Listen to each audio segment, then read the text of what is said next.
Hi guys, so let's talk about section 9.5. We're almost out of here. We've got section 9.5 and 9.6, and then we'll be done with chapter 9 and done with content for the year. Section 9.5 is about the law of sines and basically just solving triangles using the law of sines and finding area of a triangle using a different formula than you've learned before, and that formula relies on the law of sines actually. Okay. And the big picture idea is, if you look at this triangle down here, this is no longer a right triangle. So all of the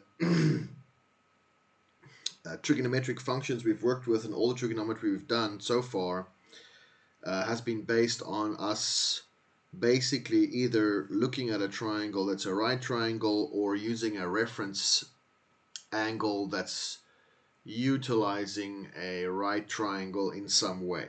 Okay, and we're going to go through and prove, in quotation marks, not really a rigorous mathematical proof, but at least derive one case of the formula for law of sines, and you'll see that that actually still uses right triangle logic.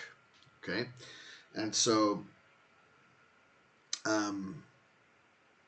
but in the end, if you want to use one of these formulas, if you want to solve a triangle that's not a right triangle, the law of sines will help you do that. Okay, and all I want to say here to you right off the bat is, please, some people were asking me this during the last quiz, which was a bad sign, but you need to know how to label a triangle correctly. So before, in one of our previous sections, we had a question that said solve a triangle, and solve a triangle requires that you find missing pieces of information. And so you need to know that if you're given big A, that means angle A, and then opposite that angle must be side A with a lowercase a. So lowercase means side length, okay, and uppercase means measure of an angle. That's basically what it means. So you shouldn't be confused about this, because you should have already figured this out previously, but please notice that these formulas rely on this format of labeling your triangle. So you must say angle A, capital letter A, is opposite side A, which is lowercase a, and so on and so forth. Okay, so the labeling of the triangle is important. And then the law of sines says this. Now, please just note that we don't really use law of sines this way. We don't use all three expressions with two equal signs in between them. All it's saying is that I get to choose. And so usually what we're going to do is you're going to say, oh, I have angle A and I have side A, I have side B, but I don't have angle B. So angle B is my question mark. And so what I'm going to do is say, to solve this, I'm going to do sine A over A equals sine B over B. And then what I'm going to end up doing is solve for the unknown thing, which in this case would be angle B. And so this is how you would progress. You're not actually going to write equals sine C over C here. That's not really how we use the law of sines, okay? So what this just means is, in general, I can choose any two of these things to use together. So I can say, put this equal to this, and then find one of the unknowns. Or I can say, put this equal to this, and find one of the unknowns. Or I can say, put this equal to this, and find one of the unknowns. Okay, so you're not really using all three at the same time. And also, you can see that you can do the reciprocal. So if sine A over A is equals to sine B over B, then A over sine A is also equal to B over sine B. And you'll see that there are certain times when this is better for you to do. Okay, so, and the reason those cases are, you're going to use this more often when you're looking for a missing angle. Okay, so you're going to use this for finding a missing angle. most of the time, and you're going to find this, use this for finding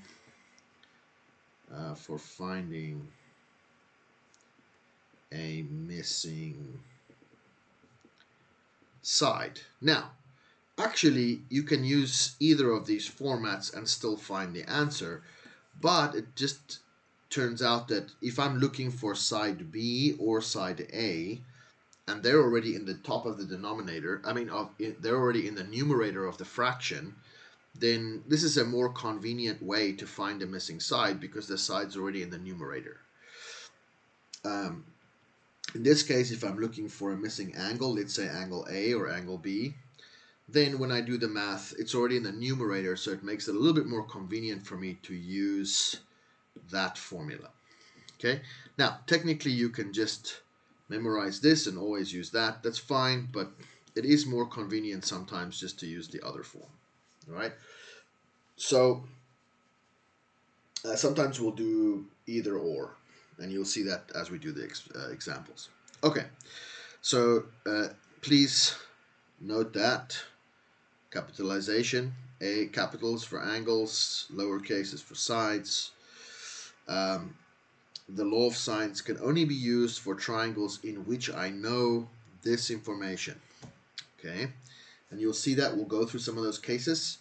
The law of cosines, which we'll do next section, section 9.6, is used for different cases. But if I know two angles and a side, or if I know angle side angle, or if I know side side angle, then I can use the law of sines. Okay, and you'll see this. This is not really something that I memorize. It's when you look at the triangle, you realize, oh, I have the correct information to use law of sines. And if the more experience you get, you look at a triangle and go, oh, I have the correct information to use the law of cosines. It's not really something that you have to memorize per se. The more experience you get with this, you'll kind of be able to recognize which triangles I can use this for.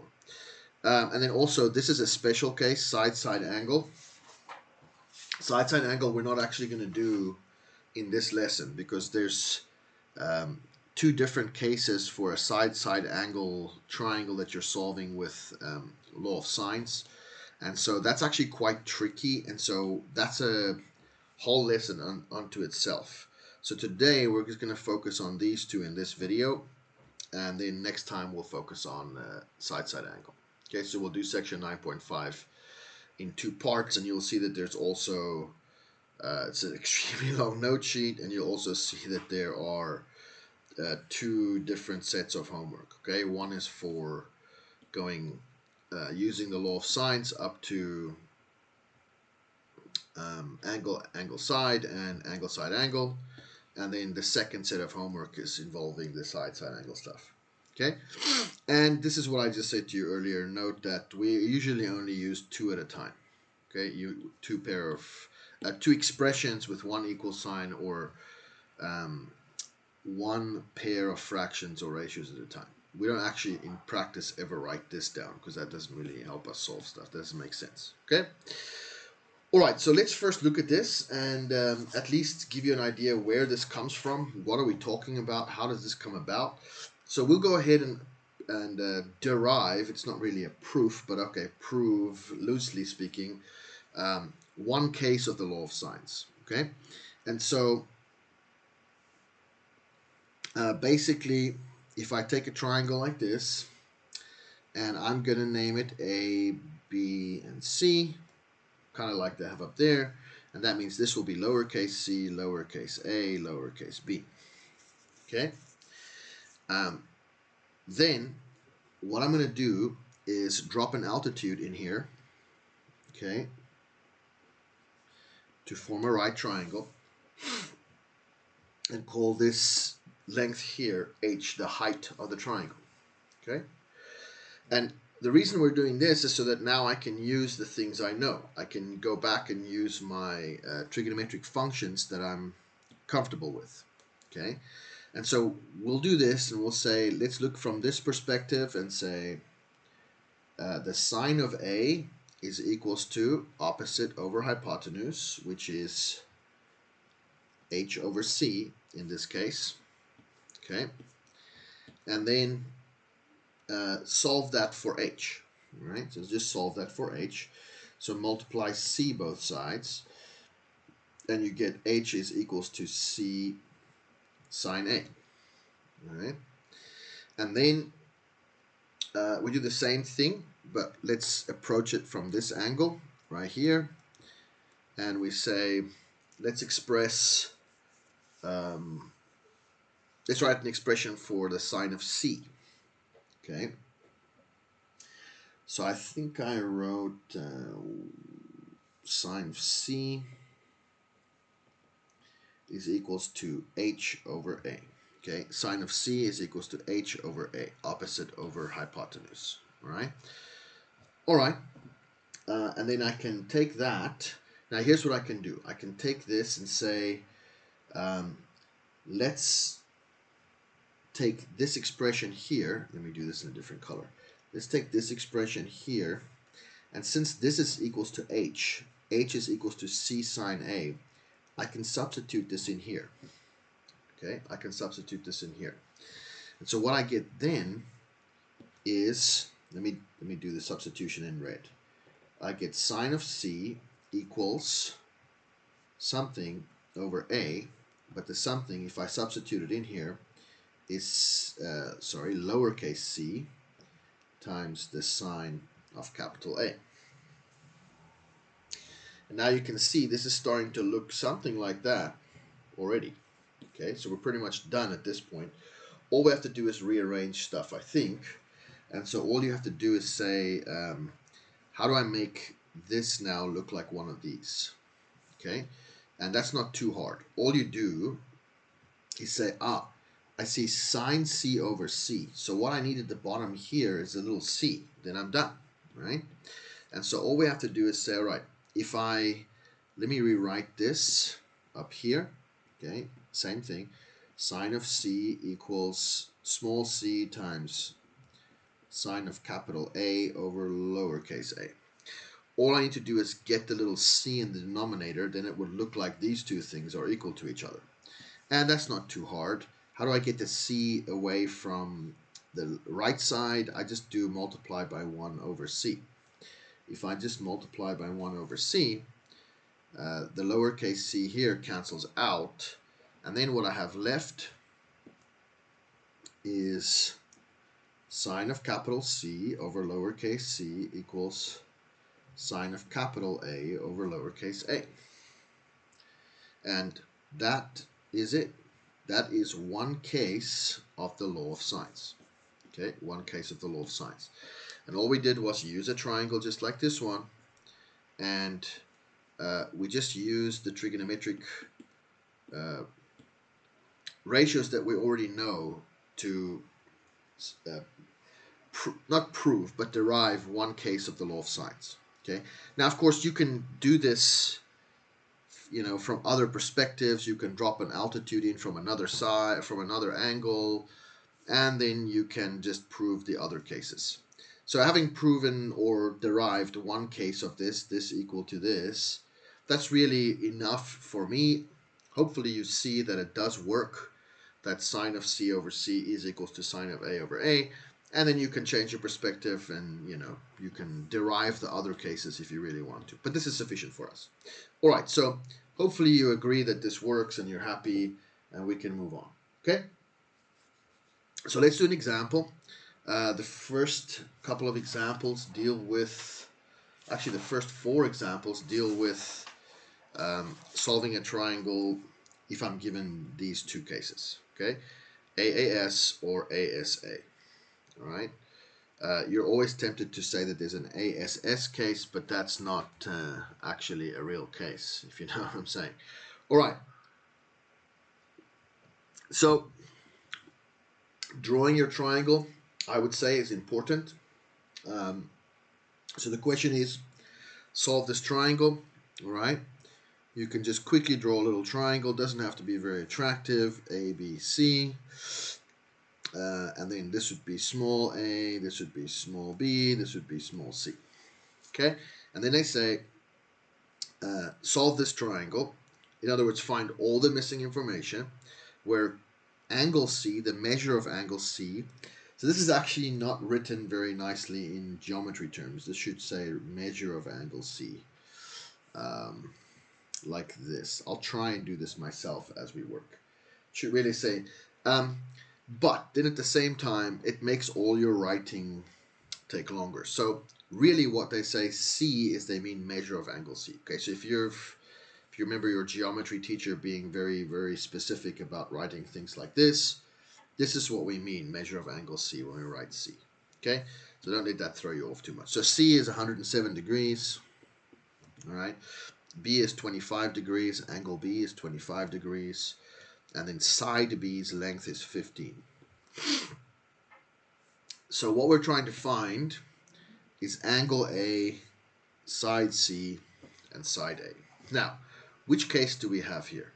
I was given an angle, and another angle, and then a side. So angle, angle, side.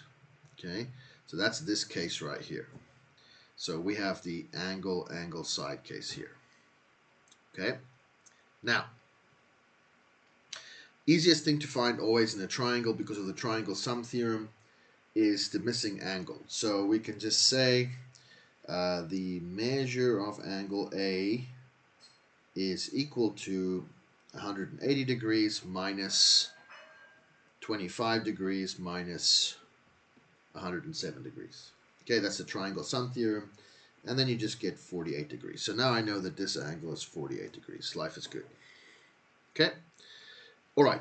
Now, next thing, so I have that. So I need to find angle, side A and side C. Okay. Now you have to think about this a little bit. We were just told that the law of sines applies to this. Okay. Now, I also said to you, sometimes you use this form, sometimes you use this form. So in this case, we're looking for missing sides now. I'm looking for two sides, C and A. So I would use this form because side C is in the numerator here, and side A is in the numerator here.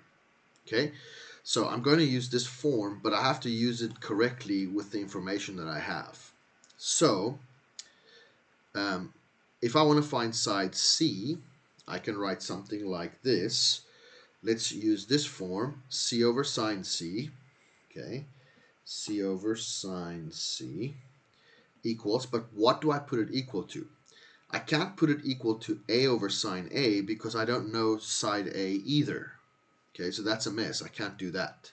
Can't have two unknowns, then I can't solve for one of them. Okay, so what I have to do is say, oh, sine of C, C over sine of C is equal to, so you'll see these two things are opposite each other.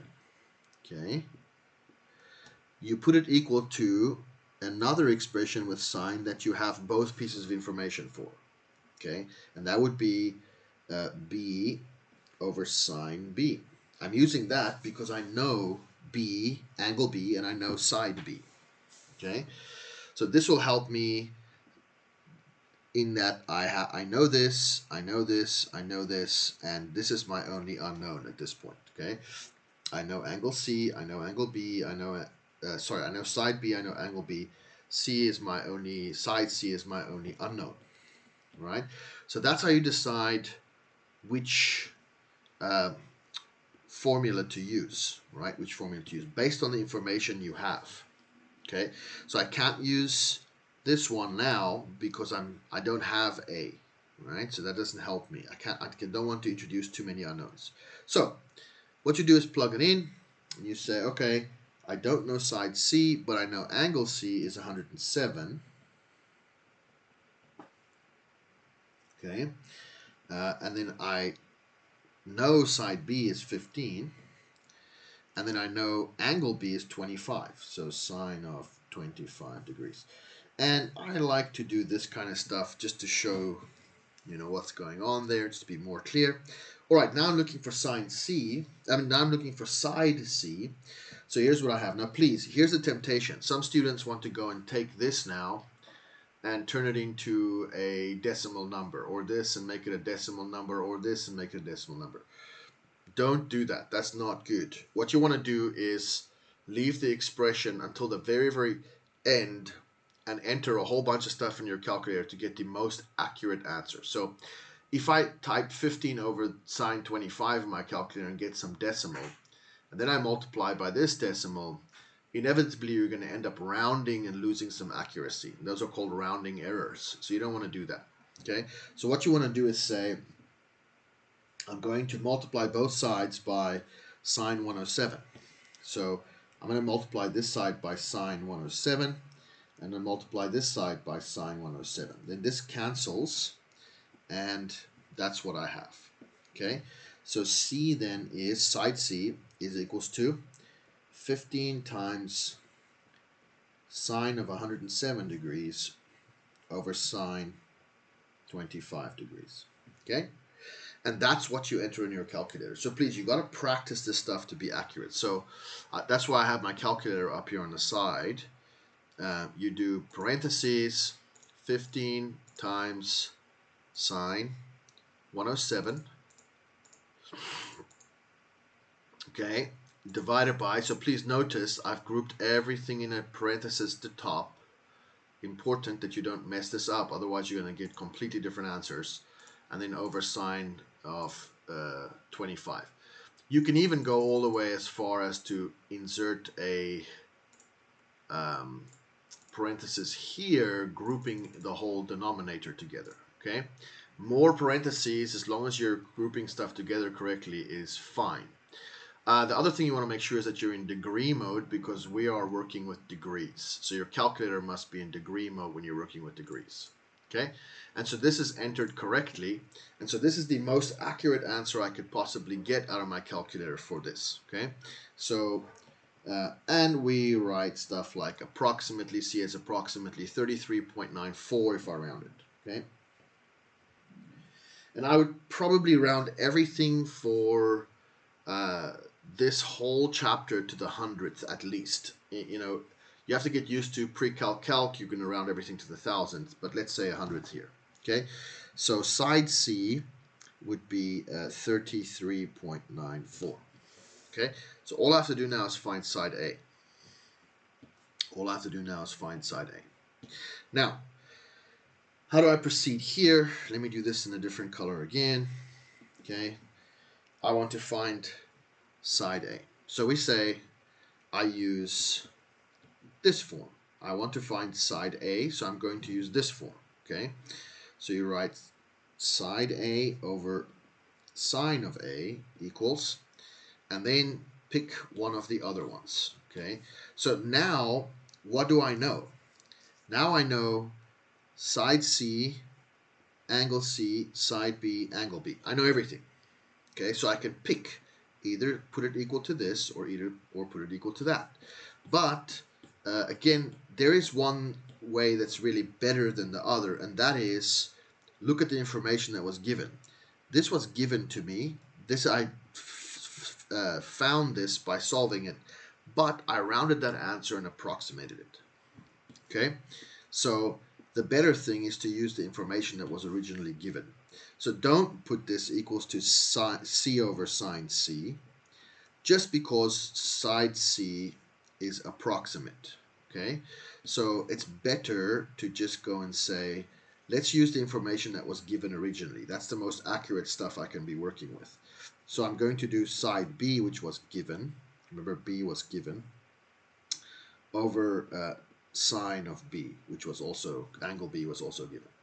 That's a bit safer. You're not using approximated answers to approximate other answers. Okay, and so now what I do is just fill stuff in. So I don't know side A, but I know angle A, which is 48 degrees. Okay, and remember, notice the angle wasn't approximated, that's exact. Okay, and sometimes you can't really avoid the approximation stuff, but try as much as you can.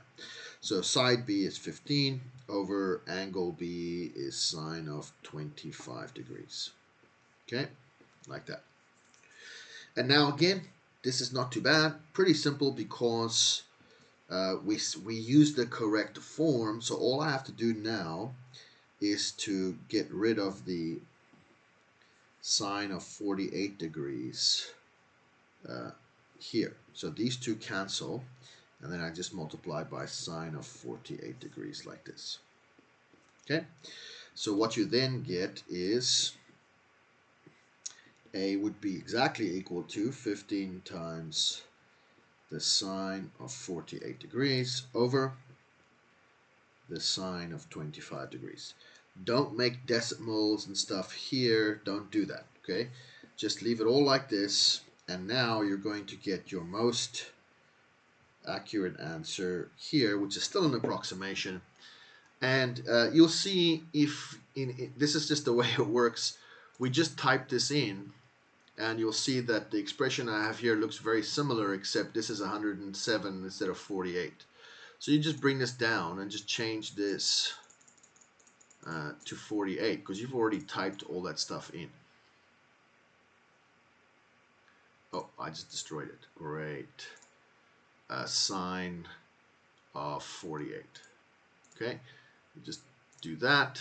And so now we already have the expression in there. 15 times sine 48 over sine 25. Hit enter and you get the answer. Okay, so that's not too bad. It's, you know, once you've typed all that stuff in your calculator, it goes a bit quicker. So about 26.38, 26.38.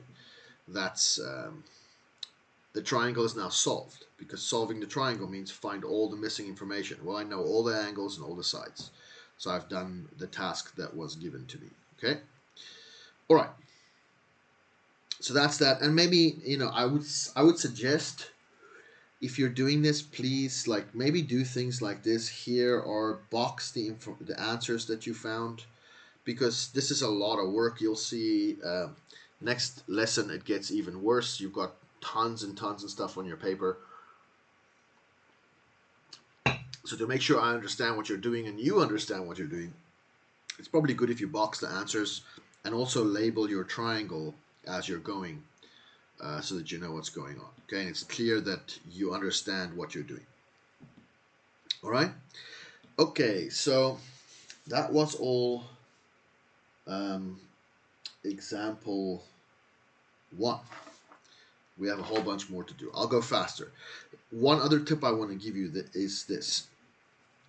There's a quick way for you to check if what you did is incorrect. Okay, so there's a theorem in geometry that says that if a side is opposite a bigger angle, the side must be bigger than the other side who's opposite a smaller angle.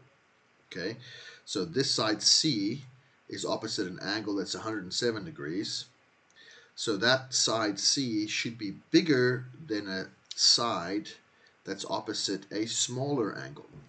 And that's what happened. Okay, so 48 is smaller than 107. So the side opposite 48, which is 26.38, must be smaller than the side which is opposite 107, which is 33.94. And that's correct. That does work. So this is using some of your other geometry knowledge just to quickly check yourself, okay, whether you did the right thing. And so if you see that, let's say, this side is bigger than this side, you would know that something is wrong. Okay. Now I know in practice you're probably not going to think this way, but that is one way you can check yourself to see if you did it correctly. Okay. All right. Let's move on and move a lot faster now. Let's do another. Let's do another example. So let's draw the picture very quickly. Let's go a bit faster here. You should be able to label this quickly and say they gave me angle A, which is 94 degrees. Great. They gave me angle C, which is 67 degrees. Great. And they gave me side B, which is 25. Okay. Now, which case is this? This is angle side angle case. Angle side angle case. Okay. And you know, it's okay to memorize stuff like, oh, angle side angle, I can use it. The first one we just did was angle angle side. But more importantly, what you're thinking is, look, here's a structure of how this works. Okay, here's the structure of how this works. If they give me this, I can find the third angle. That's not difficult. Okay, and if I find the third angle, now I have two pieces of information opposite each other that I understand, and I have the answer 4, and then two quantities here, only one of which is unknown. Okay, so that's why I can use law of sines for angle side angle. Okay, memorizing which ones I can use it for is not really that important. Looking at the information and seeing, oh, I know which I can use here, must be law of sines because I have opposite information. You need things opposite each other with only one unknown, and then you can use law of sines. That's just how it works. Okay. Oh, I erased my triangle. All right, so first thing, of course, always is find the easy thing, which is this, angle B. Let's find angle B. So the measure of angle B would be triangle sum 180 minus 94 minus 67. Okay, then you get 19 degrees. All right, so I know angle B is 19 degrees. And at this point, I know I can use law of sines because I have these two things are known to me, and now I can choose which side to find first. Okay, let's box this since we just did that. Now I can choose which side I want to find first. I'm going to go with A because A comes first in the alphabet. How about that? Doesn't matter what you do first. Okay, so let's say for step 2, I'm going to find side A. So because I'm looking for a side, I'm going to say side over angle equals, and now I have to be careful, I can't put C over sine C because C is also unknown, so I can't do C. I have to use the information that I do know both things for, which is B. So I go B over sine B. And I have to say, I know some of you are going to ask this, some of the stronger students always ask this, oh, do I have to write that? No, the answer is no, you don't really have to write that. You can directly substitute. But what I'm trying to show is just the logic for people that this is their first exposure. Okay, so this is the logic, and then you can just go plug stuff in. So A, I don't know, but I do know angle A is 94 degrees. Okay, equals B, which is 25 over, and I know angle B is 19 degrees. Okay, and then again, just like our previous example, all I'm doing is multiplying both sides by sine of 94 to get rid of this, multiplied by sine 94, and now I have A is exactly equal to 25 times sine of 94 degrees over sine of 19 degrees. And then I can approximate A. Okay, so again, you'll see, this is kind of similar to what we've done before. Looks kind of similar, except I just have to change some of the numbers. All right, so you just change some of the numbers. 25 times sine 94 over sine 19. Okay, that's quick to enter in your calculator. Okay, and you get approximately 76.6. Okay, if you round to the hundredth, something like that. So now I know A is about 76.6. Happiness. All right, and then let's switch to a different color here again, and let's do this, the other missing piece of information, which is side C. What is side C? Now again, you should understand I'm looking for side C, so I'm going to start with side C on top. And then now you can use anything, but I would just stick with what you used the first time because this was the provided information, right? It's the most accurate thing you can do. So just use B over sine B again. Okay, and then you just say, oh, C over sine C is sine 67 times equals, sorry, and this is the same thing you wrote before, 25 over sine of 19 degrees. Okay, and then how do I solve this? Oh, all you do is multiply both sides by sine 67, multiplied by sine 67 degrees, and these cancel, and what you have left is 25 times sine of 67 degrees over sine of 19 degrees. Okay, And then C, this is where the approximation comes in. And I'm going to stop entering it in my calculator all the time. I don't really want to do that over and over. I think you can figure that out. Important thing is you should get C is approximately 70.68. You can figure that out by yourself, okay? 70.68. I apologize. That's written very, very sloppily. I suggest you box your answers, please. That would be good for everybody. And then do your quick check. This side is longer than this side, so this angle must be bigger than that angle, and that's true. Okay, looks like what I did was correct. Okay? At least it looks like what I did is not incorrect. I don't know that it's actually completely correct. It feels like it might be correct. All right. Letter C. Let's do another one quickly. Much faster this time. A, B, C. And we are given B is 34 degrees. We are given C is 100 degrees. We're given side B is 8. So again, I don't know these two. Okay. Step 1, by now you might have guessed, find the easy information, which is the missing angle. So the measure of angle A, let's find that first.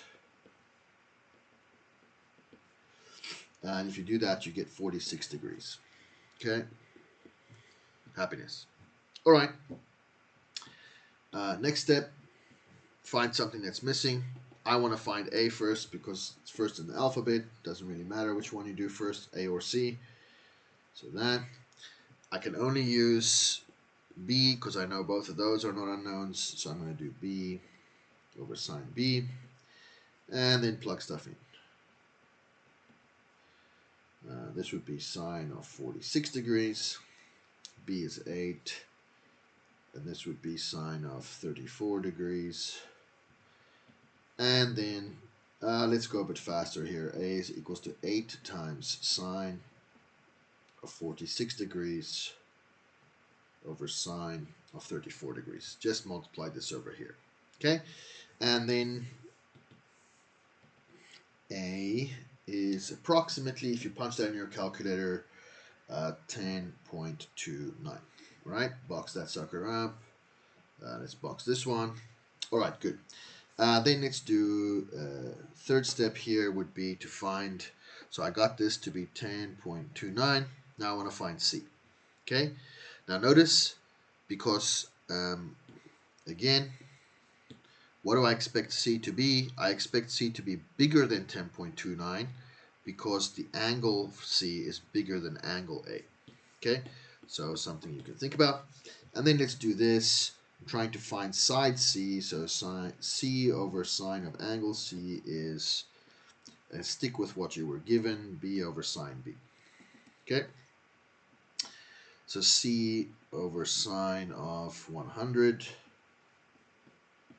is equals to B, which is 8 again, over sine of 34 degrees, which is what we were given, this part.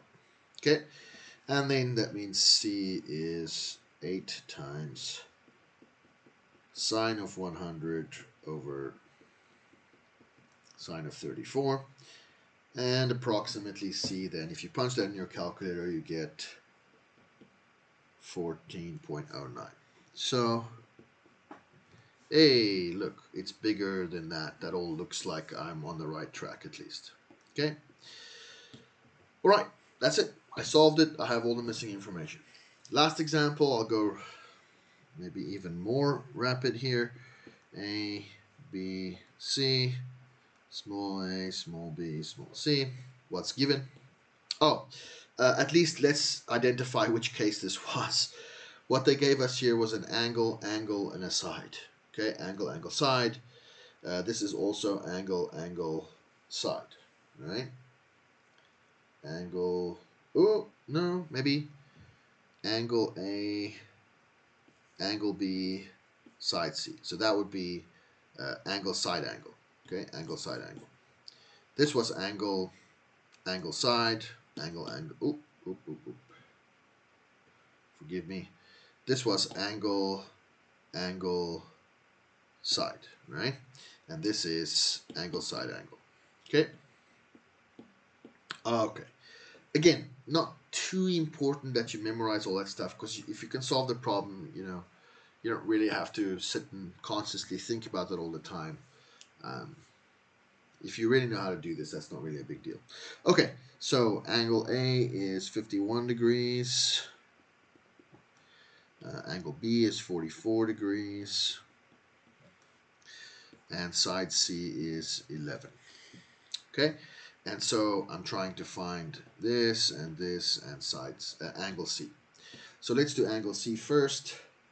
The measure of angle C, again, very repetitive stuff. Triangle sum, 180 minus 44 minus 51 degrees, and you get 85 degrees. Okay, box that up. There's my answer. And I would fill stuff in as you go. That's 85 degrees. Okay. Second thing is find one of the missing sides. Hey, guess what? Let's do A. Okay, so A over sine, and I'm going to do what some of the more experienced students do. I'm going to do A over sine 51 directly. Okay, and that's equals to the other two things that I know, which is C and C. So I'm going to do 11 over sine 85. Okay, makes us a little bit faster. All right, and then if I multiply both sides by sine 51,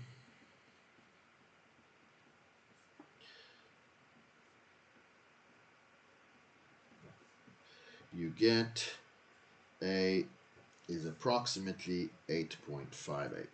Okay, A is approximately 8.58. All right, and then last one would be to find the other missing piece, which is side B. Okay, side B. So let's do side B. B over sine of angle B is 44 degrees, and that's equals to the stuff you were given, so just use this all again. 11 over sine of 85 degrees. Okay. Multiply both sides by sine 44.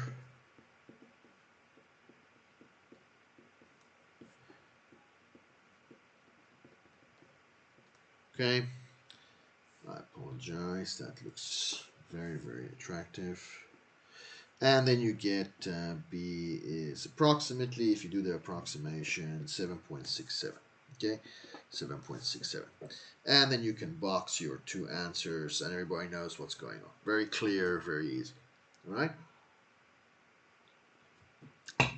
Again, please don't make decimals and things over here. Wait until the very end to round your answers. Okay. But other than that, I think this is excuse me. I think this is pretty straightforward. All right. So we have a little bit more to do. We have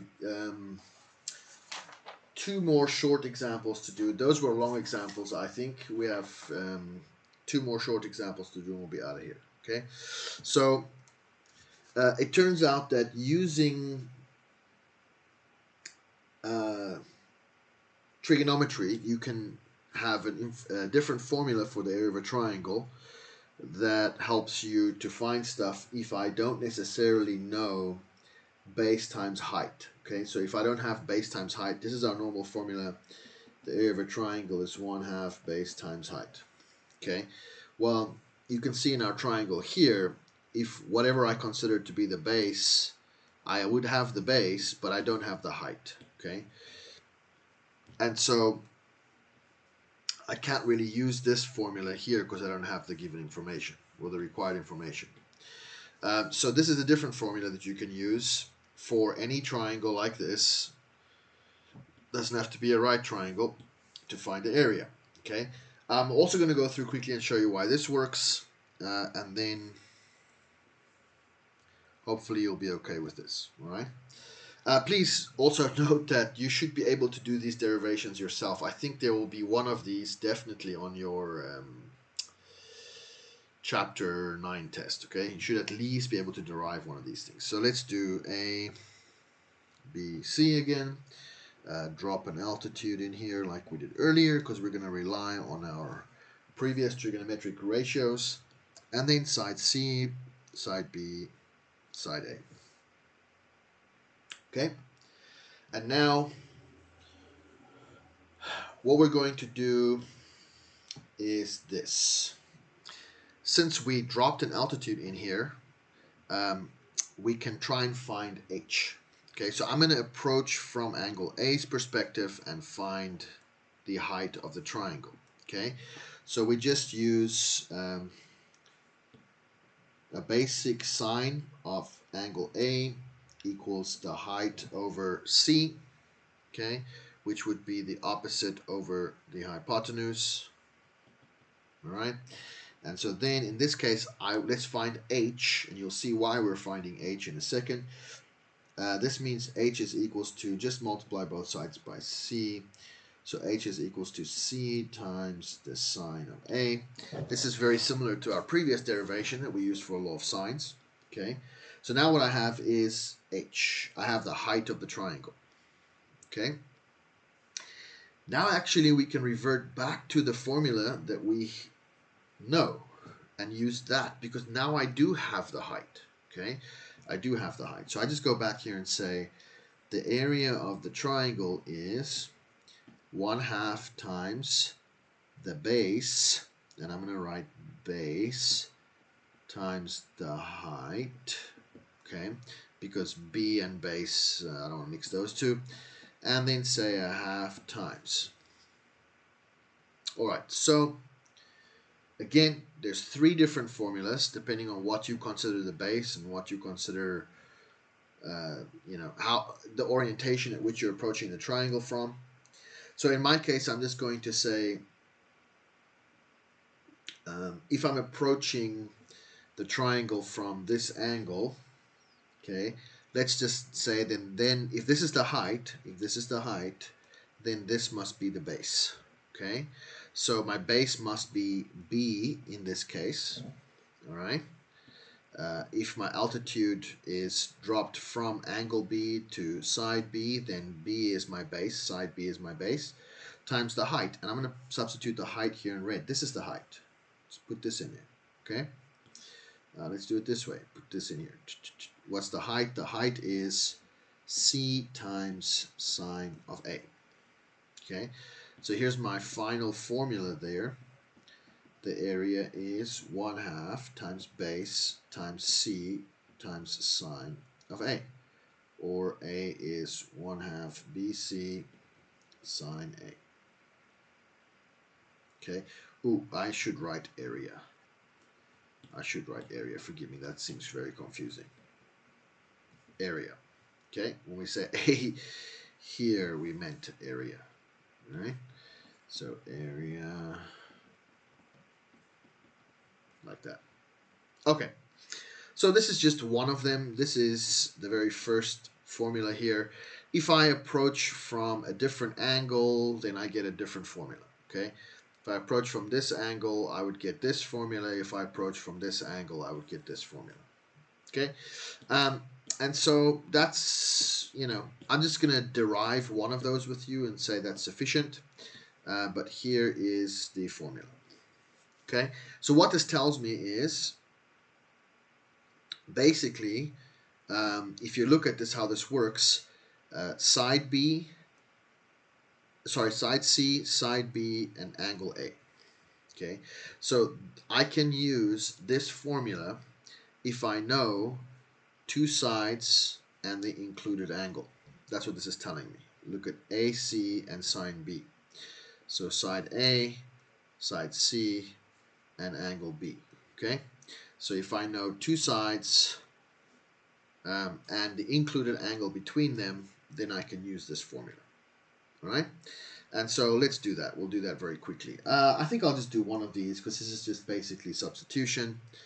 It says black-necked stilts are birds that live throughout Florida and the surrounding areas, but breed mostly in the triangle area shown in the map. Find the area. Find the area of the region. Okay. So let's do this. So let's say what I have here, let's look at the picture, let's label it a little bit. This would be side B, and this would be side C. And this would be angle A, like they're showing you. Okay, so I have a side, and the included angle. So I know I can use this area formula. Okay, so let's do that. So I just do what would it be in this case. It would be exactly that formula we have. Okay, we would just say the area equals 1/2 B C sine A, because those are the things I know. Okay, B times C times sine of angle A, and that is 1/2 times B, which is 125, times C, which is 223, times the sine of angle A, which is 54.2 degrees. Okay, and if you plug that in your calculator, I think what you get is the area would be very closely, approximately about 11,304.2 square miles. Okay, square miles. These are miles, and area is square units, so square miles. Okay, and then the second one, example 3, you can do by yourself. I'll put the answer here for you so you can check yourself if you did it right. 239.67 units squared. They don't tell us the units. Okay, and please, the completed note sheet is there. You can go check all this stuff. I'm going to stop here. We'll continue from example 4 in the next video. Thanks, guys.